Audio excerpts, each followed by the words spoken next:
Auditrice, auditeur, bonjour ou bonsoir selon la partie du globe où tu te trouves. Bienvenue au Culte Espoir. Et c'est non sans émotion que nous entamons notre 101e culte. Yes. Et oui, la semaine dernière était notre 100e culte et je remercie Dieu de nous avoir accompagnés chaque semaine depuis la création de cette émission si chère à notre cœur. Alors pour ce 100e culte, nous avions abordé un thème qui est un fondement de foi de chaque chrétien, le retour de Jésus. Aujourd'hui et la semaine prochaine, nous continuerons sur ce thème passionnant. Mais en attendant, un petit tour de table. Bonjour les filles. Bonjour. Comment ça va? Ça va? Ça va très bien. Cette journée a bien commencé. On est content. Ah c'est super, je suis content aussi.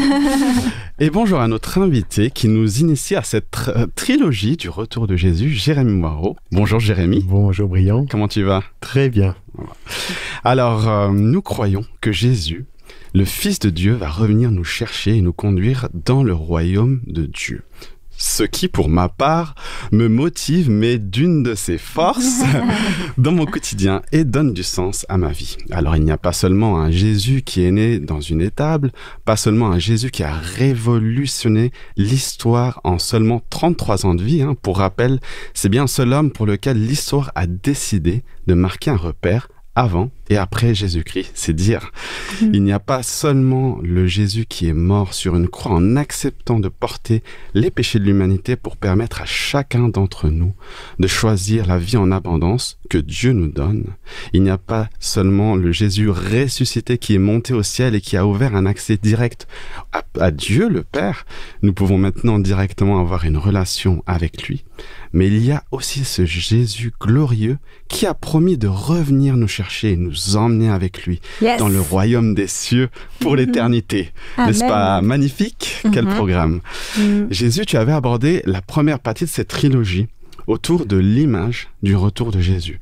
Aujourd'hui, quel est l'autre aspect que tu souhaites nous partager? Alors aujourd'hui, je vais vous parler particulièrement, on avait l'image, maintenant on va mettre le son, et je vais particulièrement parler du son de la grande trompette et de tout ce qu'elle va produire. Oh là là. Du moins, de ce qu'elle va produire. Tout, je ne sais pas. De l'ombre à la lumière, du silence au son. Alors, je ne sais pas pour vous, mais moi, je me réjouis de vivre ce culte. Ah ouais, on est dans l'ambiance. Alors, je souhaite la bienvenue, évidemment, au Seigneur dans ce culte que nous voulons vivre avec lui et que son Saint-Esprit vienne nous éclairer dans nos échanges et donner de la substance à ce qui sera vécu dans ce temps précieux partagé.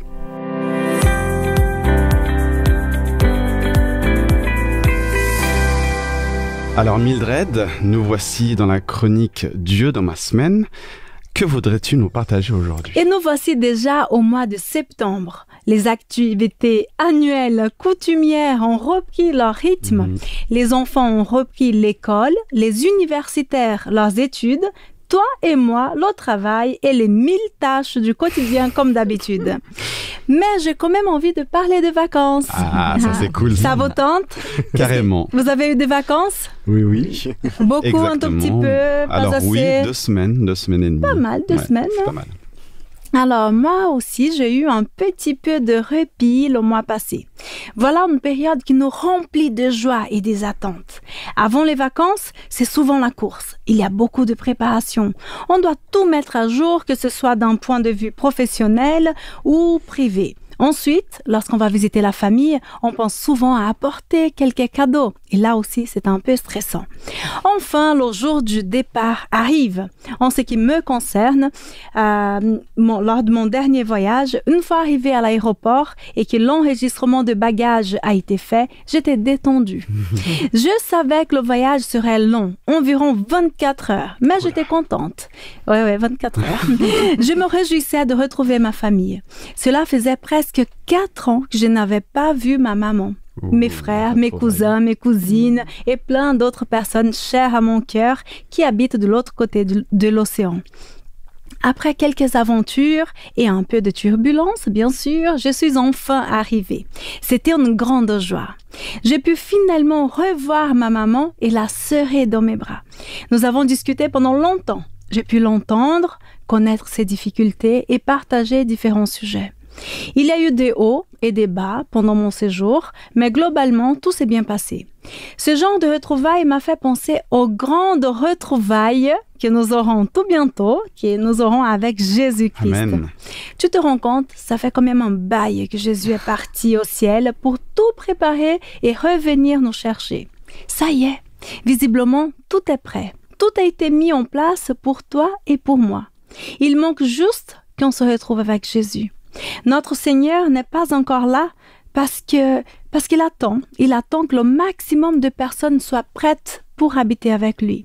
Ce sera tellement merveilleux de discuter avec Jésus. Vous avez déjà imaginé ça? Il aura plein d'histoires à me raconter, à nous raconter, et je suis sûre qu'il y a des événements dont je suis tout à fait au courant et d'autres qui me sont encore inconnus. Le retour de Jésus sera tellement spectaculaire parce que nous serons toujours réunis et heureux. Je n'aurai plus à dire au revoir à ma famille ni à mes amis qui sont restés si loin de moi. Contrairement aux retrouvailles que nous avons ici, au ciel et sur cette nouvelle terre où nous allons habiter, nous serons tous en bonne santé, en sécurité, dans un lieu beau, bon et parfait. Et cela pour toujours. Ce n'est pas merveilleux? Moi, ça me donne envie d'y aller tout de suite. Et toi?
Marilyn, avec quelle promesse du jour souhaites-tu nous encourager cette semaine?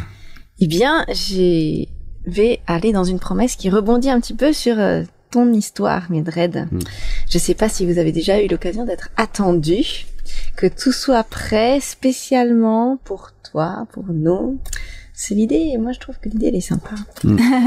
Je valide. Et la promesse du jour, eh bien, elle nous parle de ça. Un rendez-vous, être attendu, mais rendez-vous surprise. Et ça fera peut-être écho, si tu as écouté le premier culte de cette série, eh bien, à l'introduction qui a été faite. C'est donc le texte qui se trouve dans Jean 14 au verset 2 et 3. Jésus qui parle aux disciples lors de son dernier repas avant de mourir et de ressusciter. Et il leur dit: « Il y a plusieurs demeures dans la maison de mon Père. Si cela n'était pas, je vous l'aurais dit. Je vais vous préparer une place.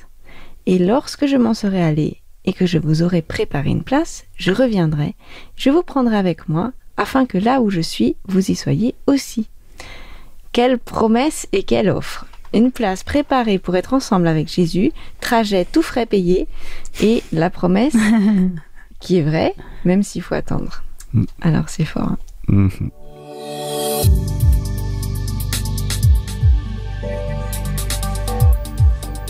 Et pour bien l'intégrer, eh bien, je te propose maintenant d'écouter une artiste française, Lady Lacy, qui interprète une version musicale de ce texte. Alors, ça bouge un peu, mais j'ai bien aimé ce qu'elle glisse dans son introduction. On va célébrer cette promesse en version 9. Il faut sortir du déjà vu, du déjà connu. Tu connais, mais je veux te faire découvrir autrement. C'est un chant en français, mais vous verrez qu'il y a quelques phrases en ligne là. Et donc, je vous dis juste qu'il dit « Jésus est derrière la porte de ton cœur et il frappe. Je sais, on ne sait ni le jour ni l'heure. Je sais, Yahvé vient. » Alors écoutons ensemble cette promesse revisitée. Ézéchiel. Lady Less.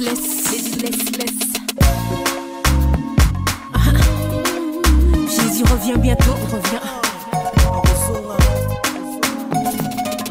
Je sais que tu l'as trop souvent entendu. Je sais que comme un slogan c'est devenu. Pour toi et toi on te l'a trop vendu. Je veux que maintenant que ça sonne brand new. Son nom, Alpha et Omega. Celui qui est, qui vient et qui revient. L'Amen, le véritable mon papa. Il reste le même, ne change pas. Jésus revient bientôt. Réjouis-toi mon ami, il est là. Jésus revient bientôt. Es-tu prêt mon ami, il est là. Je ne sais quand ni comment ni l'heure ni le moment, il reviendra. Azane kuke ya motema na yo azobeta. Je sais, il reviendra. À la voix d'un archange, le son de la trompette, il descendra du ciel, ce sera la fête. Il reviendra chercher ceux qui sont restés fidèles, ceux qui ont résisté au superficiel, ceux qui n'ont pas idolâtré le matériel, ceux qui savent pardonner, c'est naturel, ceux qui savent surpasser la colère et la haine, ceux qui gardent un cœur pur, les yeux au ciel. Personne ne connaît l'heure, ni le jour. Il est le premier, le dernier, l'ancien des jours. Je sais que tu l'as trop souvent entendu. Jésus revient chercher ses élus. Je ne sais quand ni comment il reviendra. Ni l'heure ni le moment, il reviendra. Azane kuke ya motema na yo azobeta. Allez moi je sais, il reviendra. Ton imaginaire ne peut pas gérer ce que le Tout-Puissant est, ce qu'il a créé.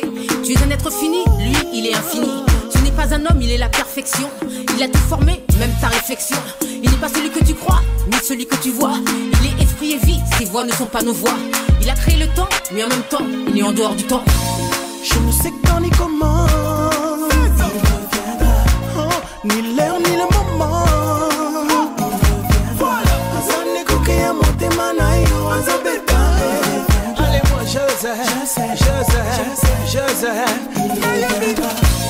Je ne sais quand ni comment il reviendra. Ni l'heure ni le moment. Azane kuke ya motema na yo azobeta.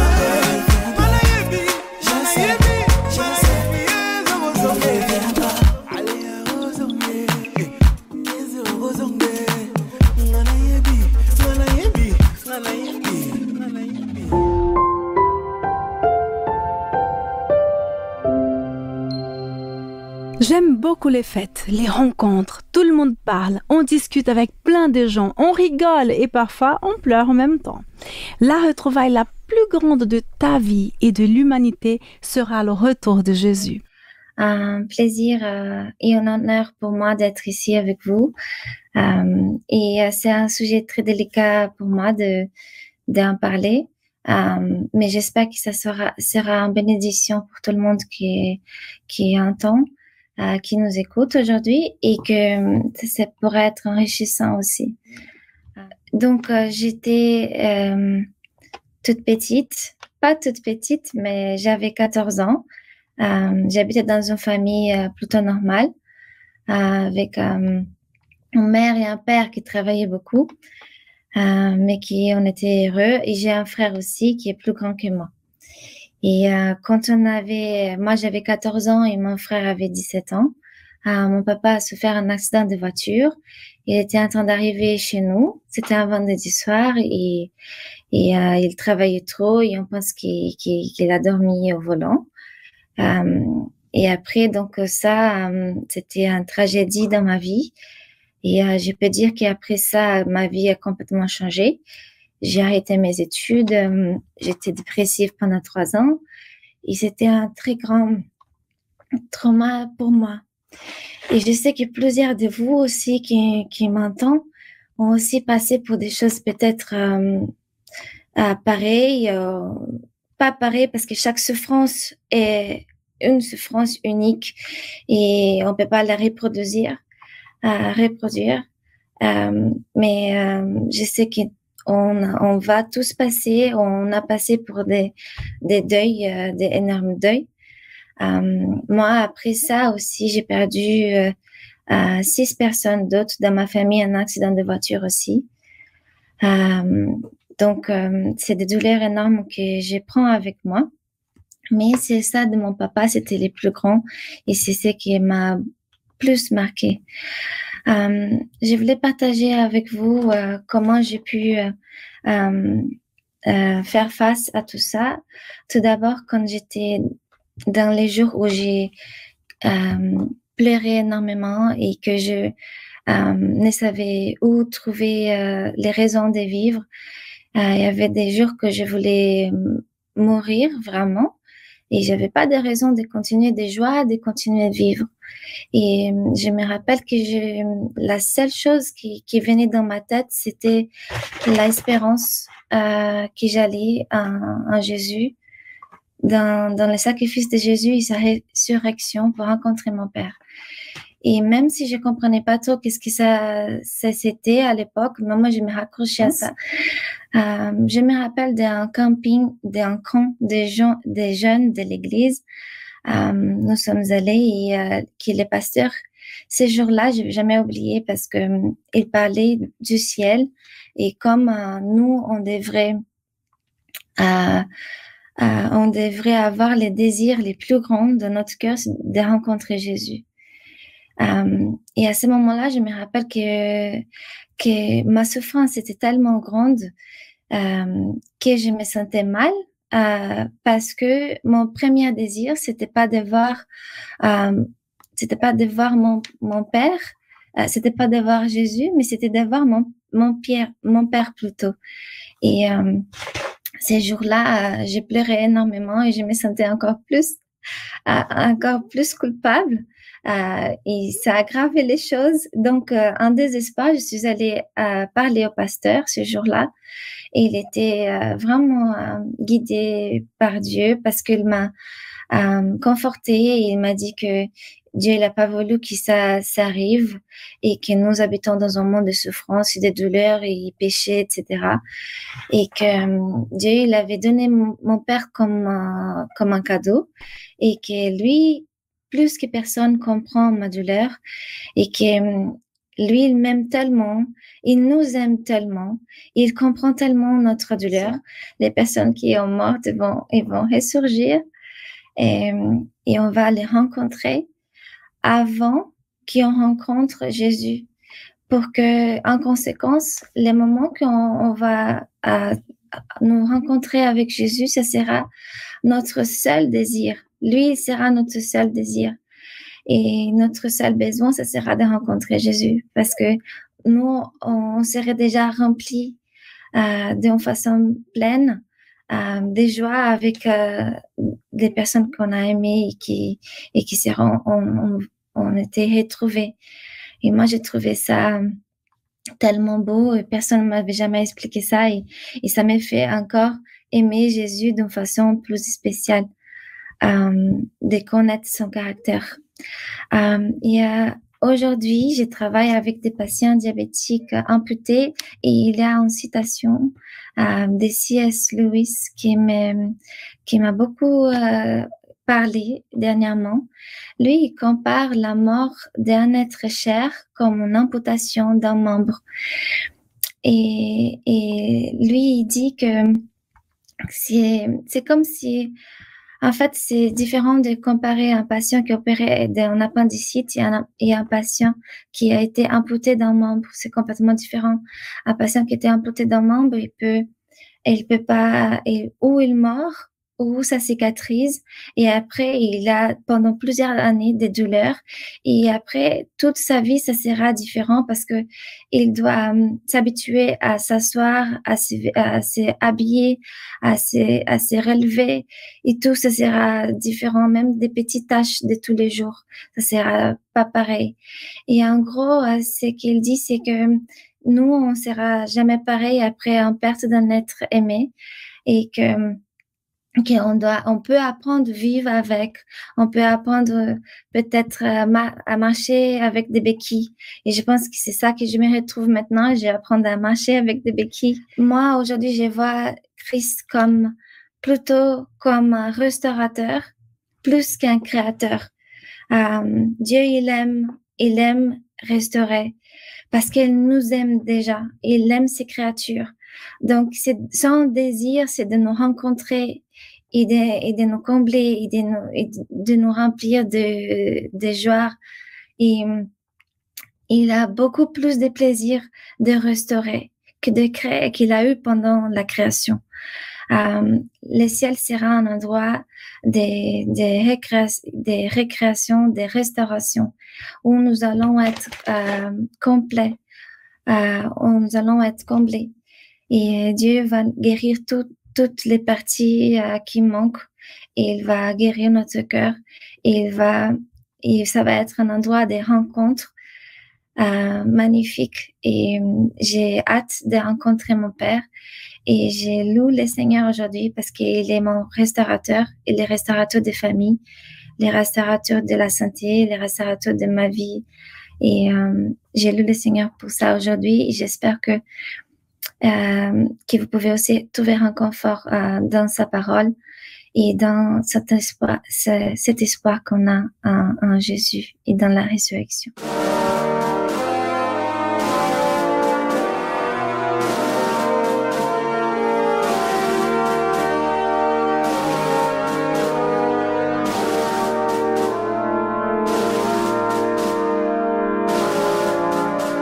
Ma vie si bas, je la vois avec toi au centre, Seigneur.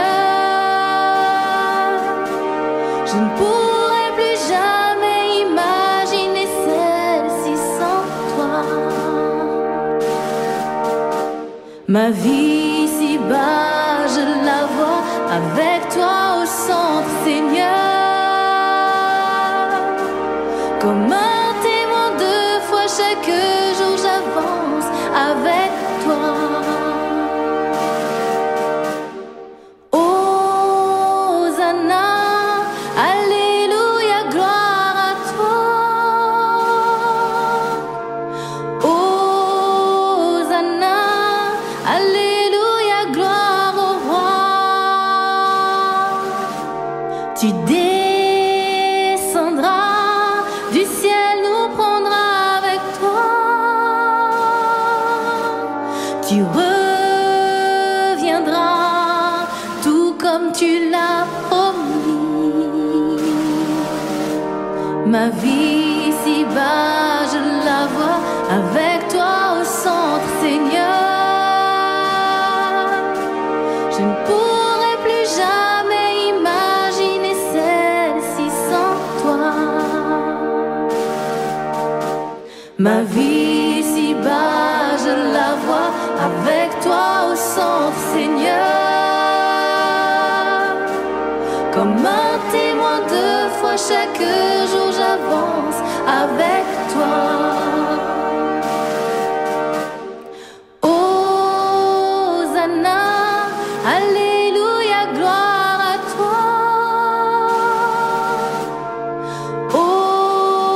Hosanna, alléluia, gloire au roi. Tu descendras du ciel, nous prendras avec toi.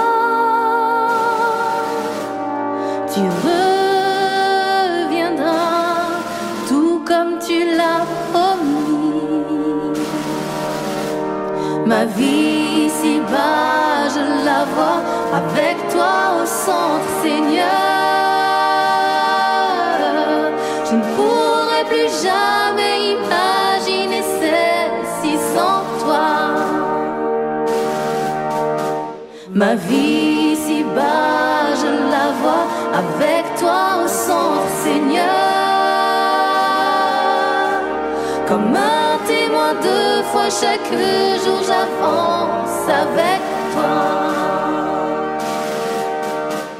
Alléluia, alléluia, alléluia, alléluia, alléluia, alléluia, alléluia, alléluia, alléluia, alléluia, alléluia,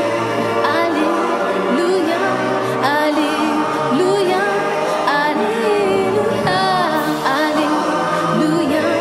alléluia, alléluia, alléluia.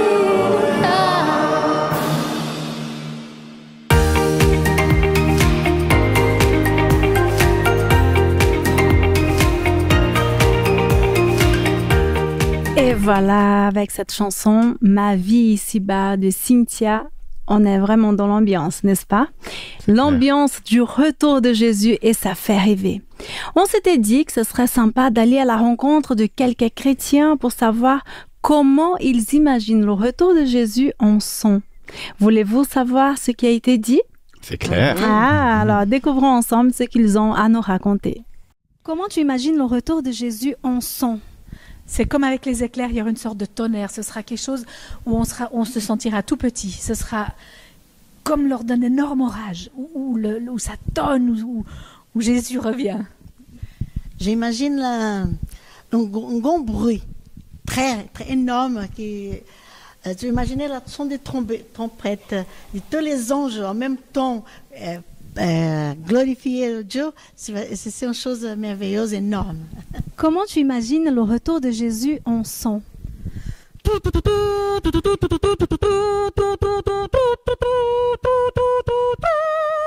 Des palmes à la main et couronnés de gloire, ils vont chantant le cantique nouveau. Alors, comme une bombe, mais pas de frayeur, mais de joie et de bonheur. Moi, j'imagine que nos oreilles seront remplies d'un son merveilleux et on pourra tous l'entendre, même ceux qui n'ont pas leurs oreilles pourront l'entendre. Il sera comment ce son merveilleux?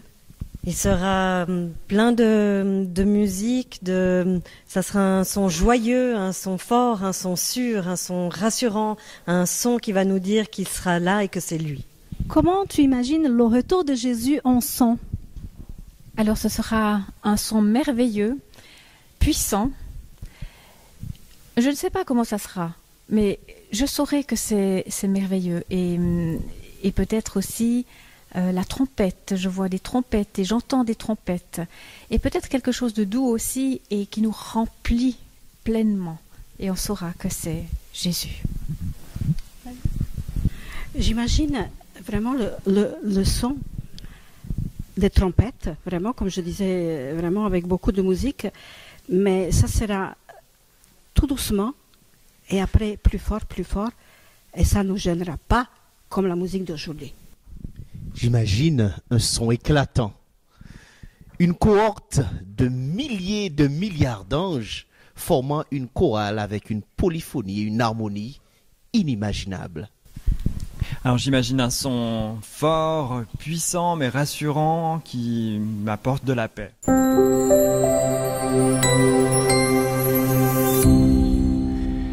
Et moi, c'est vrai que j'aime beaucoup imaginer ce moment où Jésus reviendra. Et je me souviens depuis tout jeune, hein, j'étais assis sur le banc d'école.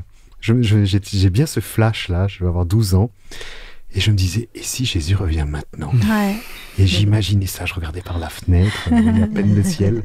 Et je me disais, j'imaginais ce qui se passerait et aussi comment les autres réagiraient autour de moi. Et c'est vrai que j'aime toujours autant imaginer ce moment où Jésus reviendra.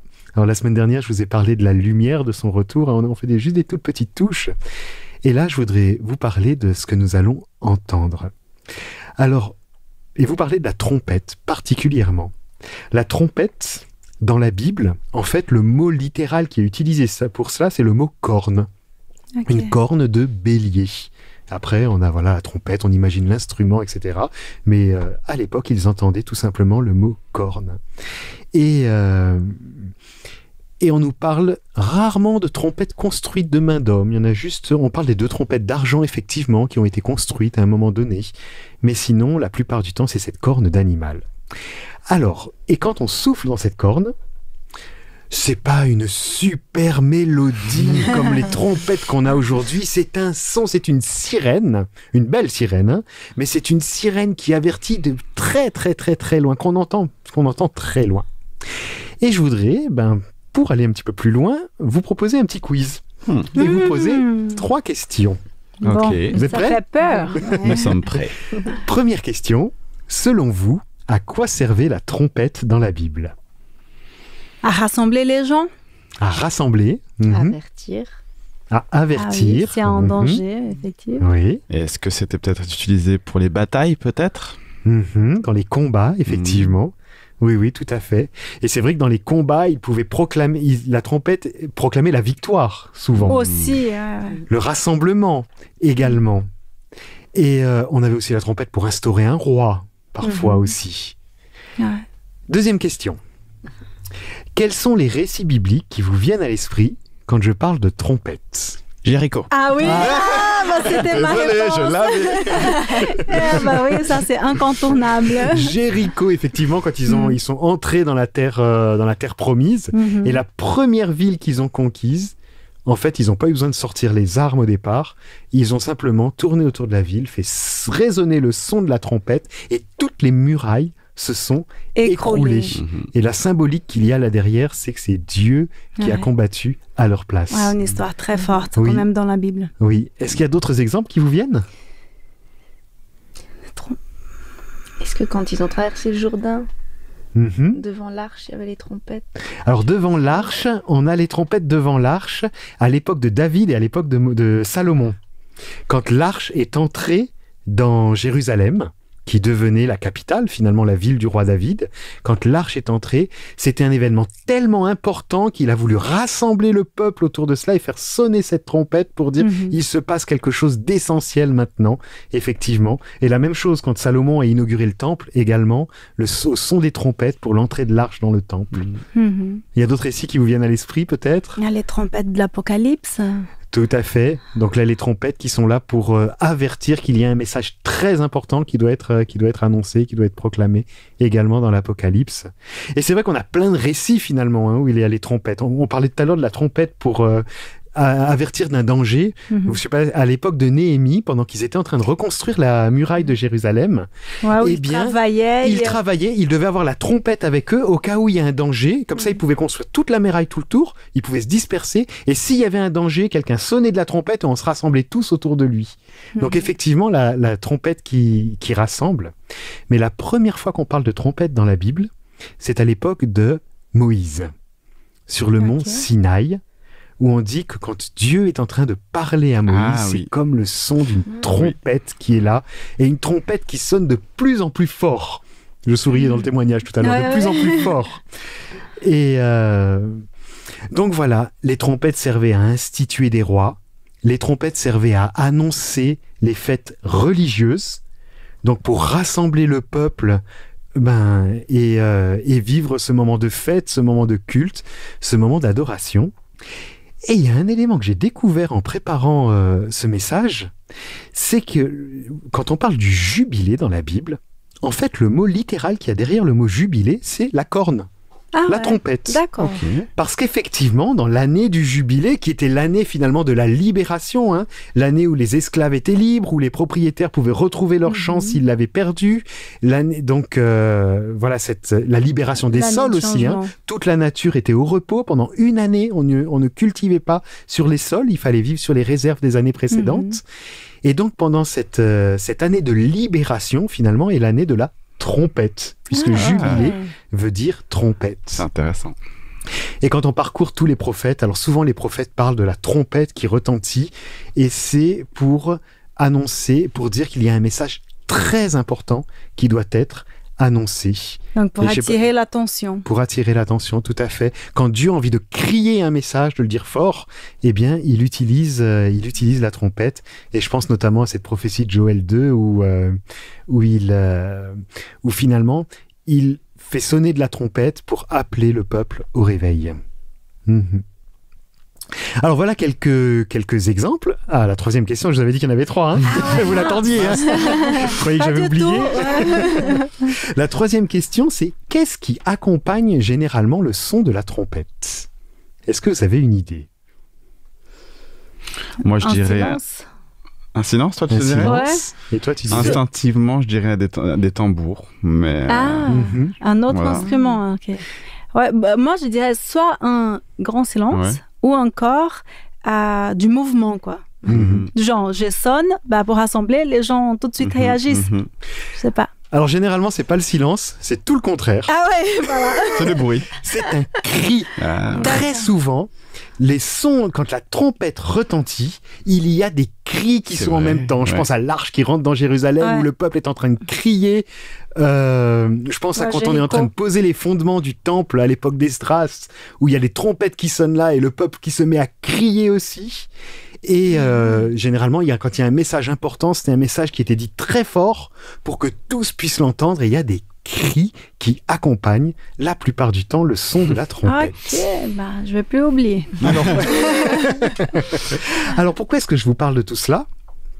Eh bien parce que nous retrouvons toutes ces facettes au moment du retour du Christ. Il y a de la joie, il y a de la victoire, c'est un grand rassemblement, il y a un message important qui doit être annoncé, et le jubilé, je vous disais, la délivrance, la libération, dont nous parlerons un peu plus la semaine prochaine. Mais déjà, imaginons ce moment du retour du Christ. Et je vous propose de lire ensemble Matthieu chapitre 24, reprendre les versets que nous avions déjà lus la dernière fois, et on va mettre le son cette fois-ci. La dernière fois, on s'est concentré sur l'image. Maintenant, on va mettre le son.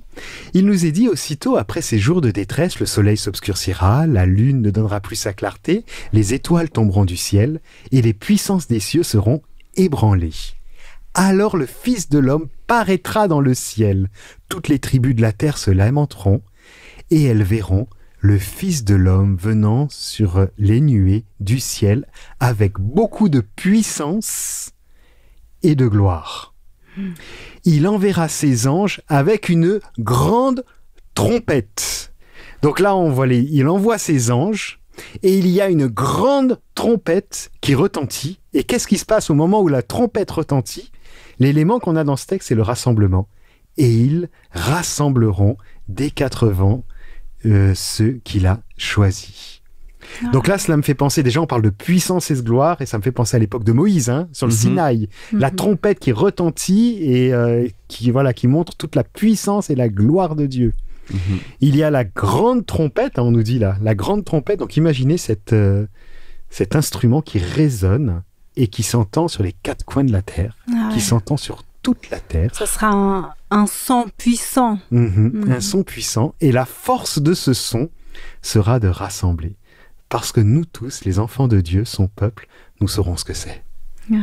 Et nous pourrons nous rassembler autour de Jésus qui est en train de revenir, accompagné par les anges. Je continue un autre texte qui se trouve dans 1 Thessaloniciens au chapitre 4, versets 13 à 18. Nous ne voulons pas, frères, que vous soyez dans l'ignorance au sujet de ceux qui se sont endormis dans la mort, afin que vous ne soyez pas attristés comme d'autres qui n'ont pas d'espérance. En effet, comme nous croyons que Jésus est mort et s'est relevé, alors, par Jésus, Dieu réunira tous ceux qui se sont endormis avec lui. Voici en effet ce que nous disons. C'est une parole du Seigneur. Donc là, Paul insiste pour dire, c'est pas ma parole, c'est pas moi qui suis en train de parler là. Là, ce que je suis en train de vous dire, c'est une parole du Seigneur lui-même. Nous, les vivants qui restons jusqu'à l'avènement du Seigneur, c'est-à-dire jusqu'au retour du Seigneur, nous ne devancerons en aucun cas ceux qui se sont endormis. Car le Seigneur lui-même, avec un cri de commandement, je vous parlais du cri tout à l'heure, avec un cri de commandement, avec la voix d'un archange, donc il y a un message qui est donné par un chef des anges, avec le son de la trompette de Dieu, descendra du ciel. Et regardez ce qui se passe à ce moment-là. Et ceux qui sont morts dans le Christ se relèveront d'abord. Ah, ça sera magnifique. Ensuite, nous les vivants, Paul était convaincu d'être vivant à ce moment-là. Ouais. Mais en tout cas, tous ceux qui seront vivants à ce moment-là, ensuite, nous les vivants qui restons, nous serons enlevés ensemble avec eux dans les nuées, à la rencontre du Seigneur dans les airs. Et ainsi, nous serons toujours avec le Seigneur. Encouragez-vous les uns les autres par ces paroles. La trompette est accompagnée par la voix de l'archange. J'ai hâte d'entendre ce que dira cette voix. C'est un mystère pour moi. La trompette réveille les morts. Vous imaginez ce moment? On va retrouver tous ceux qui se sont endormis avec le Seigneur.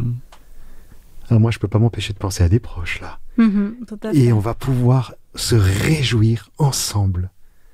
Les grandes retrouvailles. Et on aura probablement des surprises. Tu es là aussi, mais c'est pas possible. J'imagine tout cet enthousiasme, toute cette joie qu'il y aura au moment où on se retrouve les uns les autres.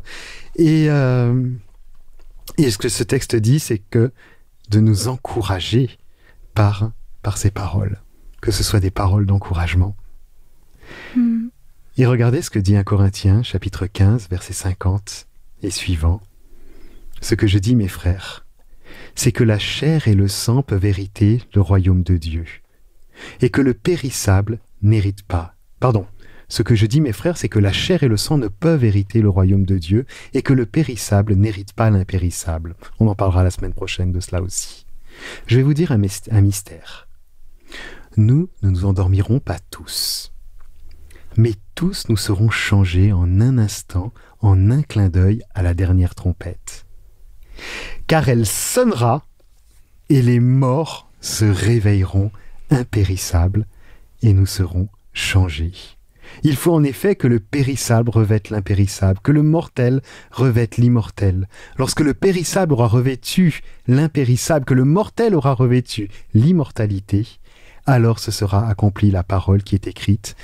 Et j'entends très fort cette parole-là.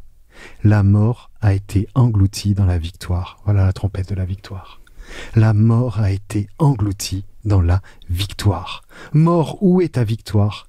Mort, où est ton aiguillon? Vous savez ce que cela signifie? Il n'y aura plus de mort. C'est la fin de la mort pour toujours. Alors la trompette accompagne ces cris de joie. La trompette accompagne et annonce cette victoire définitive sur la mort.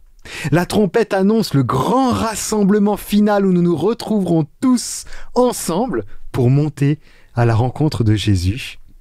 La trompette accompagne un message de l'archange et c'est le départ pour la grande libération. Et pour conclusion, je relis cette parole. Encouragez-vous donc les uns les autres par ces paroles. Nous ne sommes pas faits pour mourir. Nous sommes faits pour vivre. Et nous vivrons. Notre monde, construit bien souvent la mort, en détruisant tout ce que Dieu a créé. Mais le message, c'est un message de vie, où Dieu va créer des choses complètement nouvelles. Et je voudrais prier pour qu'on soit des vainqueurs sur la mort et qu'on puisse déjà construire la vie aujourd'hui. Et qu'on puisse être remplis de cette espérance de ce moment où nous retrouverons tous nos êtres chers, où nous pourrons nous retrouver tous ensemble, alors que la trompette sonne.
Viens de nous rejoindre, tu te trouves au Culte Espoir et Jérémy Waro vient de nous partager son 2e épisode sur le retour de Jésus. Et si tu n'as pas eu le temps d'écouter le premier épisode, le pilote, je t'invite vivement à le faire.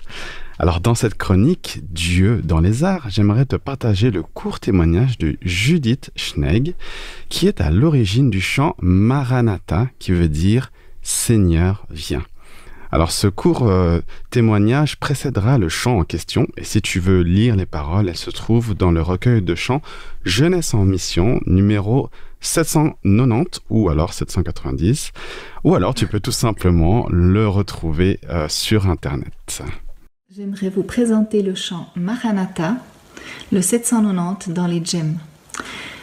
Quand j'ai écrit ce chant, c'était la période où les gens avaient peur du bug de l'an 2000. Il m'a alors semblé qu'on chantait pas très souvent des chants sur le retour de Jésus. Aujourd'hui d'ailleurs, pas trop non plus. Peut-être que c'est plus facile et plus réconfortant de chanter des louanges à Dieu, de lui dire qui il est, de s'attendre à lui, à son amour, à sa grâce, à sa paix. Et c'est très bien, on en a besoin. Mais à l'époque, j'ai imaginé aussi ce retour de Jésus et je voyais des images de sa victoire, de sa majesté dans ce moment. J'avais aussi l'impression d'entendre un cri de triomphe dans les bruits d'éclairs et de tonnerre et les voix puissantes des anges. Tout ça, ça illustrait un grand esprit festif et ça m'émerveillait et j'arrivais à me réjouir. Mais d'un autre côté, je réalisais aussi que personne ne tiendra devant lui à ce moment-là, à moins de confesser et de proclamer le nom de Jésus, le seul nom qui délivre et qui sauve. C'était un chant par lequel je voulais peut-être aussi un petit peu réveiller les chrétiens que nous sommes. Est-ce qu'il aurait à nouveau sa raison d'être chanté de temps en temps dans nos églises? Une chose est certaine, c'est qu'aujourd'hui, on est plus proche du retour de Jésus qu'il y a 20 ans. Soyez bénis.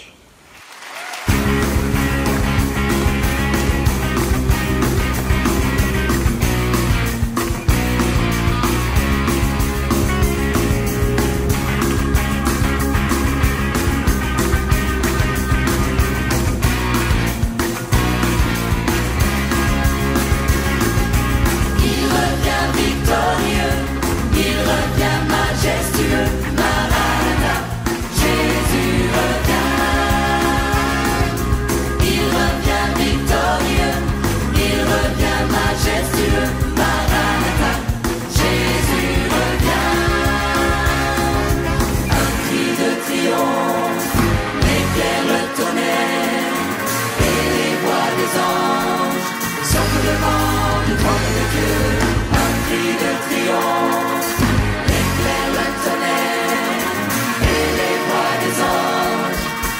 devant le trône de Dieu. Il revient victorieux, il revient majestueux. Maranatha, Jésus revient. Quand il reviendra, tout œil le verra, chacun fléchira. Rien et personne ne viendra devant lui. Quand il reviendra, tout œil le verra, chacun fléchira. Rien et personne ne viendra devant lui. Il revient victorieux, il revient majestueux. Maranatha, Jésus revient. Jésus, Jésus revient. Jésus, Jésus revient. Dans ce jour apparaîtra, tous confesseront son nom, tous proclameront ensemble le nom qui sauve, le nom qui délivre. Dans ce jour apparaîtra, nous le couronnerons roi. Il est digne de recevoir honneur et gloire, puissance et majesté. Dans ce jour apparaîtra, tous confesseront son nom, tous proclameront ensemble le nom qui sauve, le nom qui délivre. Dans ce jour apparaîtra, nous le couronnerons roi. Il est digne de recevoir honneur et gloire, puissance et majesté.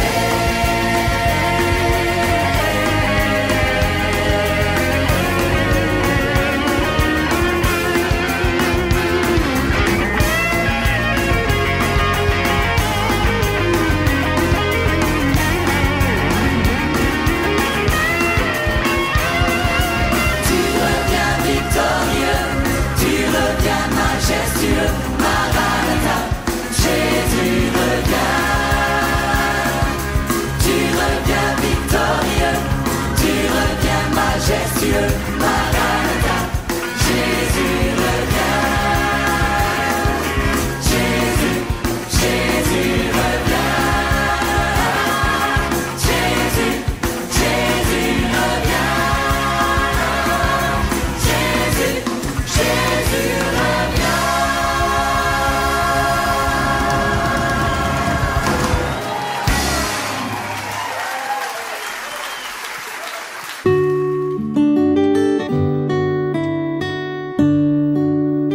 Est-ce que, Jérémie, tu souhaiterais nous unir dans la prière? Volontiers. Oh oui, Seigneur, nous avons hâte de ce jour où tu reviendras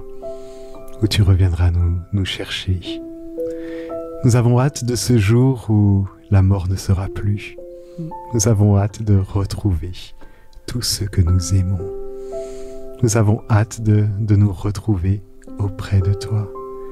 Seigneur, je voudrais vraiment te prier pour chacun d'entre nous et particulièrement pour chacun des auditeurs qui nous écoutent, pour que cette espérance de la vie éternelle puisse nous habiter pleinement, pour que nous puissions être convaincus, fortement convaincus, que tu viendras bientôt nous prendre avec toi. Seigneur, je voudrais te prier pour tous ceux qui doutent de ce message, parce que c'est vrai qu'on ne le voit pas. C'est une promesse. Et je voudrais te prier pour que tu les remplisses de cette espérance, car cette espérance fait tellement de bien et nous libère déjà aujourd'hui. Tendre Père, que cette trompette puisse sonner rapidement au nom de Jésus. Amen. Amen.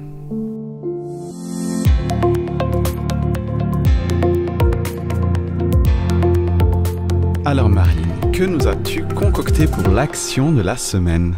Alors aujourd'hui, l'action est basée un peu sur le modèle du chant que nous avons entendu au début de ce culte. Je te propose de faire la fête en prévision de la fête qu'il y aura au ciel avec Jésus après son retour. Ça nous plaît, oui. Voilà. Ouais, pas mal. C'est un peu original peut-être de faire la fête à l'avance, en conditions dégradées, parce que ce sera mieux là-haut. Mais loin de la réalité de ce que ce sera à ce moment, mais au plus proche de notre réalité pour un peu appréhender un peu aujourd'hui, se réjouir déjà aujourd'hui. Jésus a fait une promesse, on peut s'en réjouir. En plus, Dieu est un Dieu de fêtes et de symboles. À plusieurs occasions, il nous propose de nous réjouir à l'avance dans la Bible. Par exemple, pour la fête de la Pâque, avant que le peuple soit sorti d'Égypte, il instaure une fête. Il décide, et pourtant ils ne sont pas sortis. Ou louer avant la victoire. Alors plus concrètement, un des symboles et une des fêtes que Dieu nous laisse, c'est le sabbat. C'est un jour de repos particulier, en souvenir de la création, mais aussi, selon l'apôtre Paul, une annonce du repos que nous aurons au ciel. Alors je te propose de prévoir un jour de sabbat, repos spécial, un samedi par exemple. Planifie ça comme une fête. Choisis tes invités, ta famille, tes proches, tes voisins, ton menu, ta déco, la musique, tout. Et tu prépares tout à l'avance, tu te réjouis loin des soucis pendant un jour pour anticiper ce repos et ce qu'on vivra bientôt avec Jésus selon sa promesse.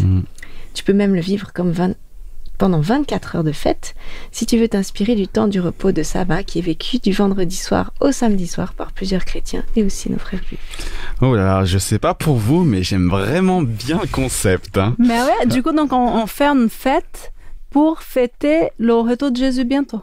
Ouais, comme si pour faire on fait la fête parce que bientôt on fera la fête au ciel. Ah bah je vais faire cette action. Comment tu trouves des idées comme ça? Ça s'annonce super. Hein. C'est le chant. Eh bien, auditeur, que le Seigneur puisse t'accompagner dans la préparation et le vécu de ce jour de fête. Merci Marilyn. Nous arrivons à la fin de notre culte espoir et je remercie nos chroniqueuses de vos partages. Merci à toi. Merci à toi Jérémy de nous avoir partagé ce deuxième volet sur le retour de Jésus. Et on se donne rendez-vous la semaine prochaine pour la finale. Et d'ailleurs, après l'image, le son, de quoi vas-tu nous parler cette fois-ci, Jérémy? Alors, on a beaucoup observé ce qui se passera autour de nous. Et cette fois-ci, nous parlerons de ce qui se passe en nous. Et le titre, c'est « Enfin libre ». Enfin libre. Chère auditrice, cher auditeur, pour ne pas manquer la suite, je t'invite donc au culte espoir de la semaine prochaine. En tout cas, je te remercie pour ta fidélité à ce programme et que Dieu te bénisse tout au long de la semaine. Ciao!